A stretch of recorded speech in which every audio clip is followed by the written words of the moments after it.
ಹುಬ್ಬಳ್ಳಿ, ಧಾರವಾಡ ಹಾವೇರಿ ಪೊಲೀಸರ ಜಂಟಿ ಭರ್ಜರಿ ಕಾರ್ಯಾಚರಣೆ. ಸಿನಿಮೀಯ ಶೈಲಿಯಲ್ಲಿ ಅಂತಾರಾಜ್ಯ ಕಳ್ಳರ ಗ್ಯಾಂಗ್ ಪತ್ತೆ. 1.15 ಕೋಟಿ ಮೌಲ್ಯದ ಆಭರಣ ಜಫ್ತು. ಧಾರವಾಡ ಎಸ್ಪಿ ಗುಂಜನ್ ಆರ್ಯ ಇದರ ಬಗ್ಗೆ ಮಾಧ್ಯಮಕ್ಕೆ ಮಾಹಿತಿ ನೀಡಿದ್ದಾರೆ.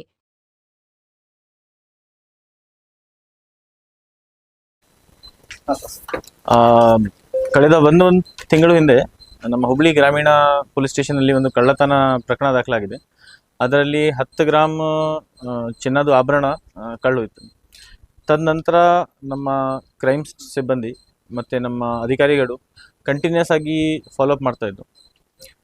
ಇದರಲ್ಲಿ ಇನ್ಸಿಡೆಂಟ್ಲಿ ಏನಾಯ್ತಾ, 14ನೇ ತಾರೀಕು ನೈಟ್ ಹಾವೇರಿ ಡಿಸ್ಟ್ರಿಕ್ಟಲ್ಲಿ ಹಾನಗಲ್ ಪೊಲೀಸ್ ಸ್ಟೇಷನ್ ಲಿಮಿಟ್ಸಲ್ಲಿ ಒಂದು ಜ್ಯುವೆಲ್ರಿ ಅಂಗಡಿಗೆ ಕಳ್ಳತನ ಆಯಿತು. ಆವಾಗ ಆರೋಪಿ ಮತ್ತು ನಮ್ಮ ಆರೋಪಿ ಸಿಮಿಲರ್ ಇದ್ದರು. ಜಾಯಿಂಟ್ ಇದರಲ್ಲಿ ನಮಗೆ ಹಾವೇರಿ ಡಿಸ್ಟ್ರಿಕ್ಟಿಂದ ಇವತ್ತು ಬೆಳಿಗ್ಗೆ 6 ಗಂಟೆಗೆ ಇನ್ಫಾರ್ಮೇಷನ್ ಬಂದಿದೆ. ಮತ್ತು ನಮ್ಮ ಸಿಬ್ಬಂದಿನೂ ಕಂಟಿನ್ಯೂಸ್ ಆಗಿ ಫಾಲೋಅಪ್ಪಲ್ಲಿ ಇದ್ದರು. ಅವರು ಅರ್ಲಿ ಮಾರ್ನಿಂಗ್ ನಮಗೆ ಹೇಳ್ತಾರೆ ಸರ್ ಇದ್ರ ಲೊಕೇಶನ್ ನಮ್ಮ ಲಿಮಿಟ್ಸ್ಗೆ ಬಂದಿದೆ.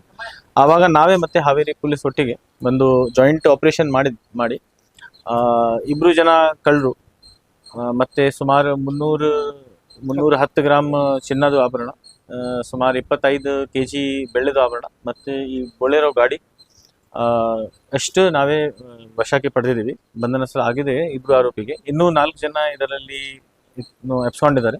ಆದಷ್ಟು ಬೇಗ ಅವರಿಗೇನು ವಶಕ್ಕೆ ಪಡೆದಿದ್ದೀವಿ. ಇದರಲ್ಲಿ ಟೋಟಲ್ ವರ್ತ್ ಅರೌಂಡ್ 1,15,00,000 ಎಲ್ಲ ಐಟಮ್ಸ್ ಸೇರಿ 1,15,00,000 ಆಗ್ಬೋದು. ನಮ್ಮ ಸ್ಟಾಫ್, ಕ್ರೈಮ್ ಸ್ಟಾಫ್ ಇದರಲ್ಲಿ ಹುಬ್ಳಿ ಗ್ರಾಮೀಣ ಮತ್ತು ನವಲಗುಂದ ಸರ್ಕಲ್ ಒಂದು ನಾವೇ ಸ್ಪೆಷಲ್ ಟೀಮ್ ಮಾಡಿಸಿದ್ದೀವಿ 2 ಸರ್ಕಲ್ ಇನ್ಸ್ಪೆಕ್ಟರ್ ಜೊತೆಗೆ. ಸೊ ನಮ್ಮ ನವಲಗುಂದ ಮತ್ತು ಹುಬ್ಳಿ ಗ್ರಾಮೀಣ ಸರ್ಕಲ್ ಸ್ಟಾಫ್ ಭಾಳ ಚೆನ್ನಾಗಿ ಕೆಲಸ ಮಾಡಿದ್ದಾರೆ. ಅವರಿಗೆ ಒಂದು ವಿಶೇಷ ಶ್ಲಾಘನೀಯ ನಾನು ಈ ಮೂಲಕ ಬಯಸ್ತೀನಿ. ಜೊತೆಗೆ ಅವರಿಗೆ ಒಂದು ರಿವಾರ್ಡ್ನು ನಮ್ಮ ಜಿಲ್ಲಾ ಪೊಲೀಸ್ ವತಿಯಿಂದ ಕೊಡಿಸ್ತೀನಿ. ಧನ್ಯವಾದಗಳು.